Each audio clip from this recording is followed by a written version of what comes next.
कल हमने गीता का प्रथम अध्याय पढ़ा था। आज मैं गीता का द्वितीय अध्याय हिंदी में पढ़ूंगी और तो दूसरे अध्याय में शुरू करती हूँ। संजय बोले, उस प्रकार करुणा से प्राप्त और आंसुओं से पूर्ण तथा व्याकुल नेत्रों वाले शोक युक्त इस अर्जुन के प्रति भगवान मधुसूदन ये वचन कहा। श्री भगवान बोले, हे अर्जुन, तुझे इस असमय में ये मोह किस हेतु से प्राप्त हुआ है? क्योंकि ये ना तो ये श्रेष्ठ पुरुषों द्वारा आचरित है, न स्वर्ग को देने वाला है और न कीर्ति को रखने वाला ही है। इसलिए हे अर्जुन, नपुंसकता को मत प्राप्त हो, तुझ में ये उचित नहीं जान पड़ती। हे पर तम दया की तुक्ष दुर्बलात्मा को त्याग कर युद्ध के लिए खड़ा हो जा। अर्जुन बोले, हे महासूदन, मैं रणभूमि में किस प्रकार बाणों से भीष्म पितामह और द्रोणाचार्य के विरुद्ध लड़ूंगा?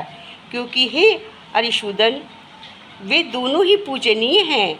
इसलिए इन महानुभाव गुरुजनों को न मार कर मैं इस लोक में भिक्षा का अन्न भी खाना कल्याणकारक समझता हूँ, क्योंकि गुरुजनों को मारकर भी इस लोक में रुधिर से सने हुए अर्थ और काम रूप भोगों को ही तो भोगूंगा।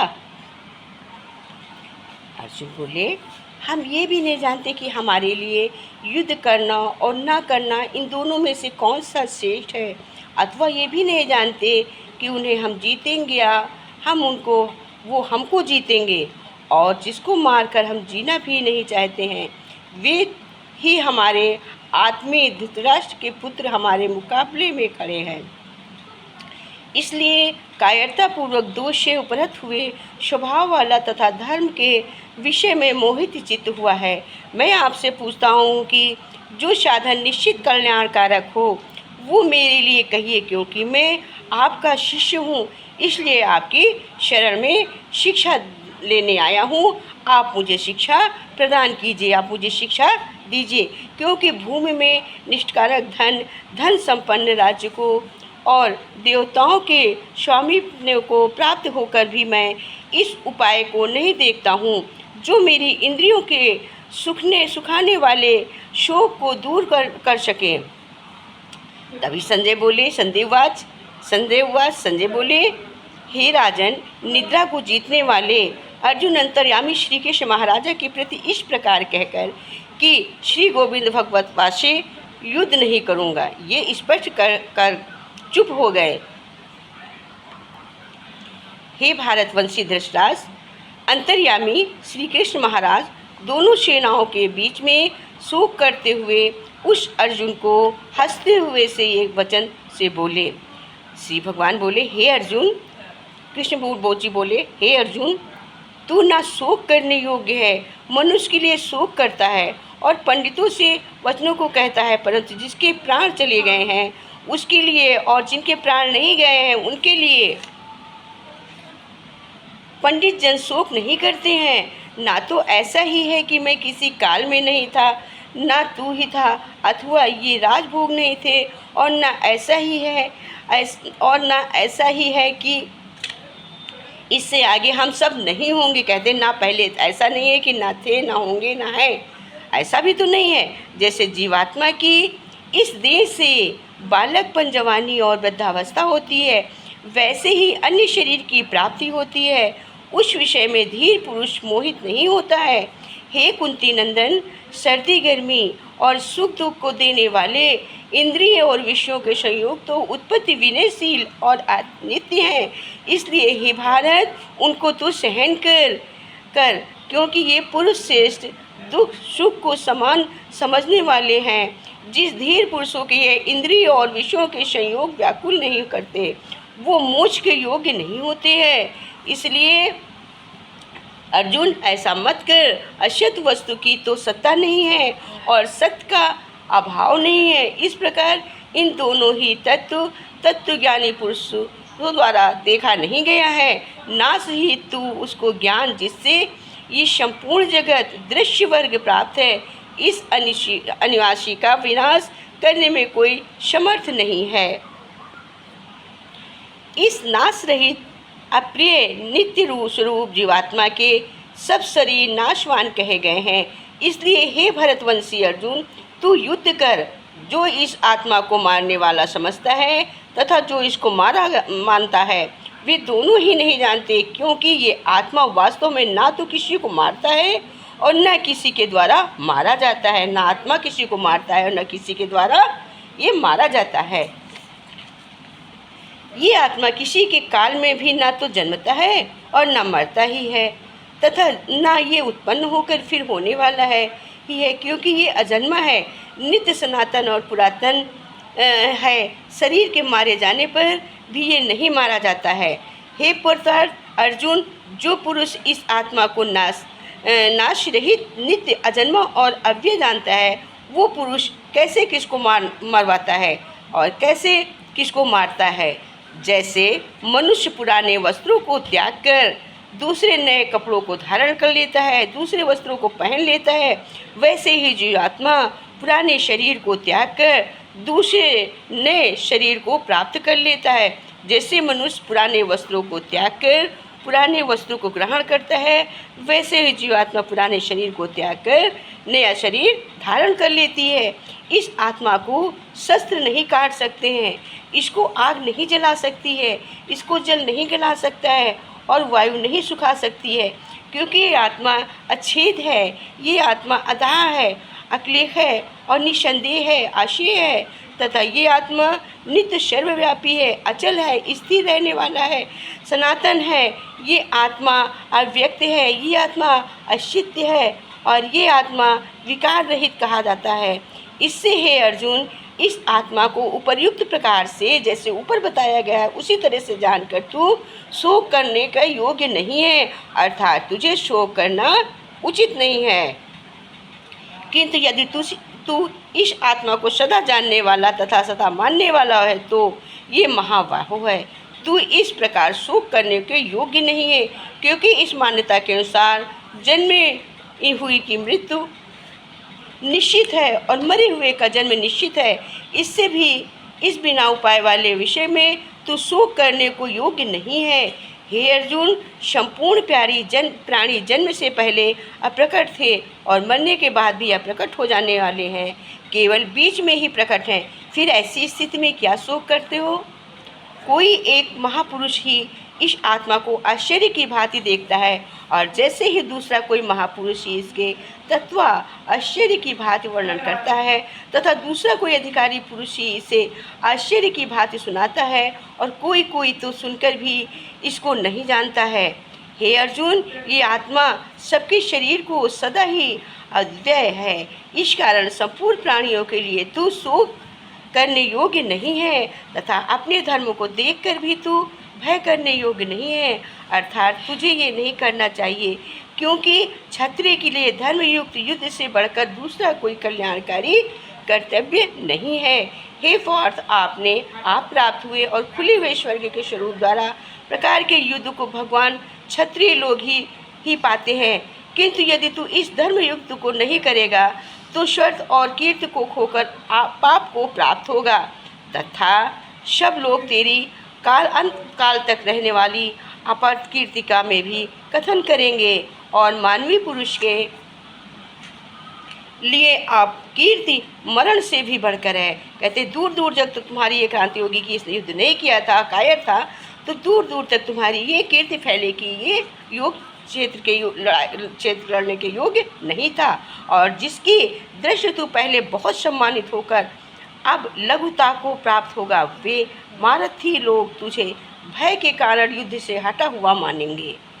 तेरी वैरी लोग तेरे समर्थकों की निंदा करते हुए तुझे बहुत से न कहने योग्य वचन भी कहेंगे। इससे अधिक दुख और क्या होगा? ये तो युद्ध में मारा जाकर स्वर्ग को प्राप्त होगा अथवा संग्राम को जीतकर पृथ्वी को राज्य भोगेगा। इस कारण हे अर्जुन, तू युद्ध के लिए निश्चय करके खड़ा हो जा।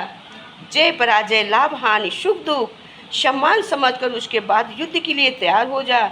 इस प्रकार युद्ध करने से तू पाप को नहीं प्राप्त होगा। हे पार्थ, ये बुद्धि तेरे ज्ञान योग विषय में कही गई है। अब तू इसको कर्म योग विषय योग सुन। जिस बुद्धि से युक्त हुआ तू क्यों बंधन को भली भांति त्याग देगा अर्थात सर्वथा नाश कर डालेगा। इस कर्म योग में आरंभ का अर्थात बीज का नाश नहीं है और उल्टा फल रूप दोष भी नहीं है, बल्कि इस कर्म योग धर्म का थोड़ा सा भी साधन जन्म व्रत रूप महान भय से रक्षा कर लेता है। हे अर्जुन, इस कर्म योग में निश्चयात्मा का बुद्धि एक ही होती है, किंतु अस्थिर विचार वाले विवेकहीन सकाम मनुष्यों की बुद्धियाँ निश्चय ही बहुत भेदों वाली और अनंत होती हैं। हे अर्जुन, जो भोगों में तत्मय हो रहे हैं, जो कर्म फल के प्रशंसक हैं, वेद वाक्यों की प्रीति रखते हैं, जिनकी बुद्धि में स्वर्ग ही परम प्राप्ति है और जो स्वर्ग से बढ़कर दूसरी कोई वस्तु की नहीं है, ऐसा कहने वाले हैं, वे अविकल से प्रकार की जिस पुष्पित अर्थात दिखाऊ शोभा युक्त वाणी को कहा करते हैं, जो जन्म रूप कर्म फल देने वाली एवं भोग तथा ऐश्वर्य की प्राप्ति के लिए जाना प्रकार की बहुत सी क्रियाओं का वर्णन करने वाली है। उस वीणावाला द्वारा जिसका चित हर लिया गया है, जो भोग और ऐश्वर्य में अत्यंत आसक्त हैं, इन पुरुषों की परआत्माएं निश्चयात्मकता बुद्धि ही नहीं होती हैं। हे अर्जुन, वेद उपर्युक्त प्रकार से जैसे ऊपर बताया है उसी प्रकार से वेद में कहते हैं कि तीनों गुणों के कार्य रूप समस्त भोगों एवं उनके साधनों का प्रतिपादन करने वाले हैं। इसलिए तुम उन भोगों एवं उनके साधनों में अशक्तिमान हर्ष शोक आदि द्वंद्व से रहित नियतात्मक परमात्मा स्थित योग क्षेम को न चाहने वाला और स्वाधीन अंतःकरण वाला हो।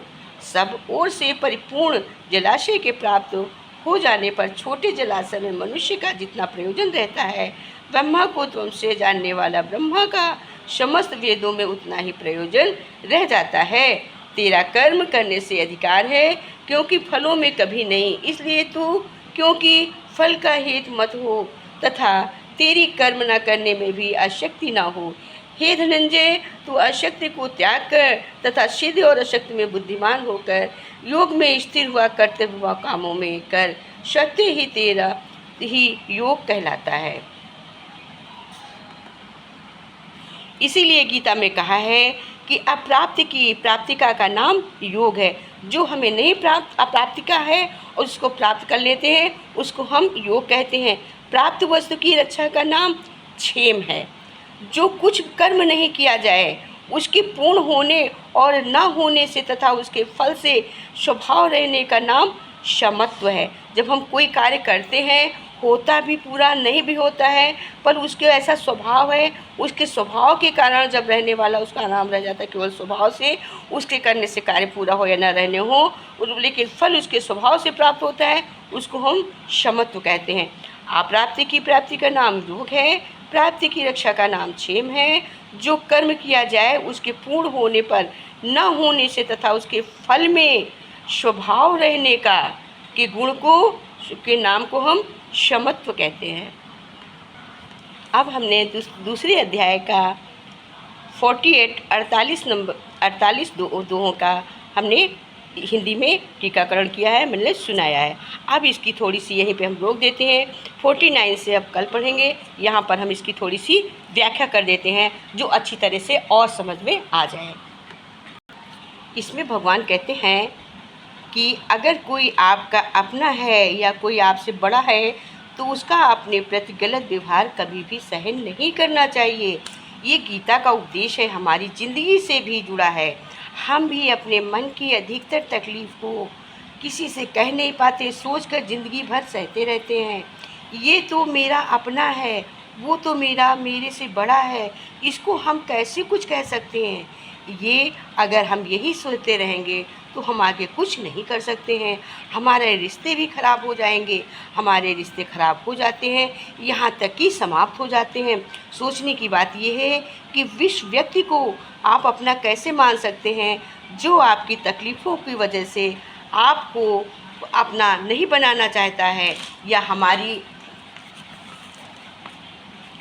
हमारी तकलीफ़ को दूर करने दो। गीता का ये उपदेश है कि किसी से भी अपना फ़ायदा मत उठाने दो, किसी को अपना फ़ायदा मत उठाने दो, किसी को खुद पर जुल्म मत करने दो, क्योंकि आप जितना सहेंगे आपको उतना ही सहने की शक्ति बढ़ेगी और अगला आपको परेशान करेगा। इसलिए किसी को सहने पर मजबूर मत हो।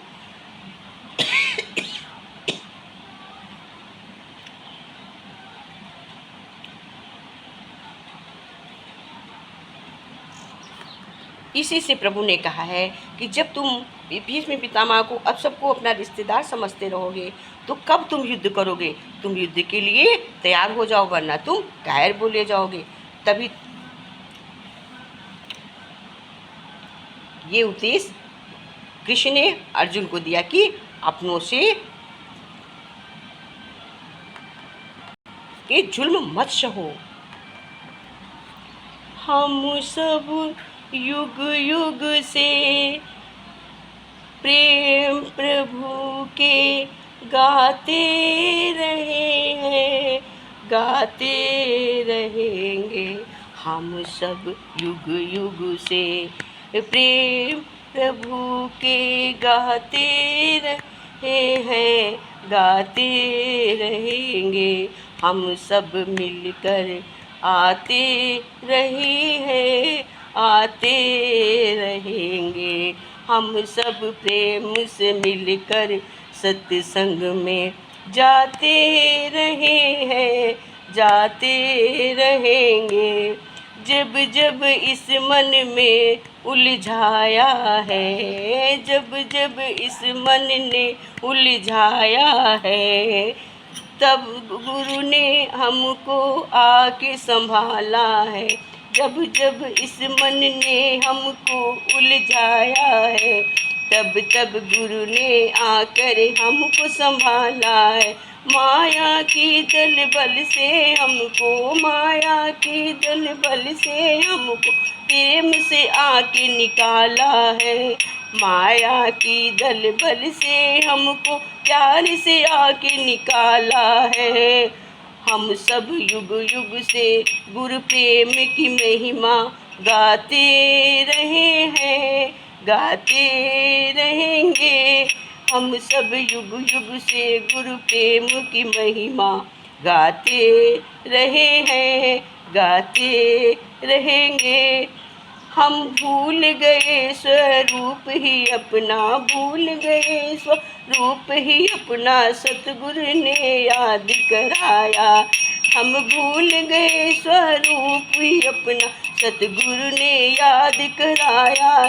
सच्चित आनंद का ध्यान करो, सच्चित आनंद का ध्यान करो। हमको सब मुक्त कराया है, हमको सब मुक्त कराया। हम सब युग युग से प्रेम की महिमा गाते रहे हैं, गाते रहेंगे। हम सब प्रेम से मिलकर सत्संग में जाते रहे हैं, जाते रहेंगे। ईश्वर ने हमको जन्म दिया है, प्रभु ने हमको जन्म दिया। गुरु तूने जीवन दान दिया, प्रभु ने हमको जन्म दिया। गुरु तुमने जीवन दान दी। मंजिल का पता बता करके, मंजिल का पता बता करके तूने बहुत बड़ा एहसान की। मंजिल का पता बता करके तूने बहुत बड़ा एहसान की। युग युग से गाते रहे हैं, गाते रहेंगे।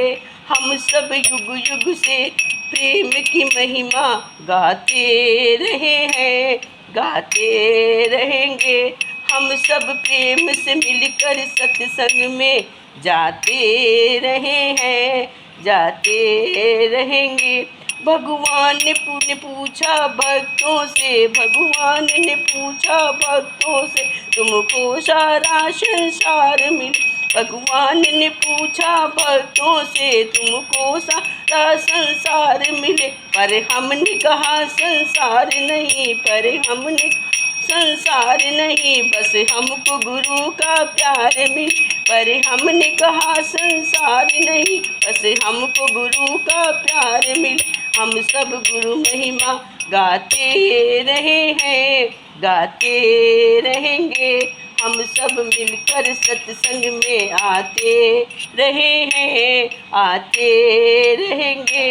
तुम छुप नहीं सकते भक्तों से, तुम छुप नहीं सकते भक्तों से, हर रूप में तुम ही समाये। तुम छुप नहीं सकते भक्तों से, हर रूप में तुम ही समाये। हर रूप में तुम ही धारा है, हर रूप प्रभु तेरी धारा। जब जब इस धरा पे आए हो, जब जब इस धरा पे आए, जब जब इस धरा पे आए हो, जब जब प्रभु के संभाला है। हम सब युग युग से प्रेम की महिमा गाते रहे हैं, गाते रहेंगे। हम सब प्रेम से मिलकर सत्संग में आते रहे हैं, आते रहेंगे। हम सब युग युग से गुरु प्रेम की महिमा गाते रहे हैं, गाते रहेंगे। हम सब सत्संग में के आते रहे हैं, आते रहेंगे। हरिओम दशरथ। अब कल आज हमने अध्याय 2 का 48 तक पढ़ लिया है, 48 तक पढ़ा है। कल 49 से पढ़ेंगे या 49 से पढ़ेंगे। 49 से कल वहाँ से पढ़ना है। 48 तक आज पढ़ लिया है अध्याय 2 का। इसके आगे चलिए कल फिर आगे मिलते हैं। तब तक की लाइक सब्सक्राइब पर मोर। गीता भगवान की जय। हरिओम हरिओम हरिओम। गीता भगवान की जय।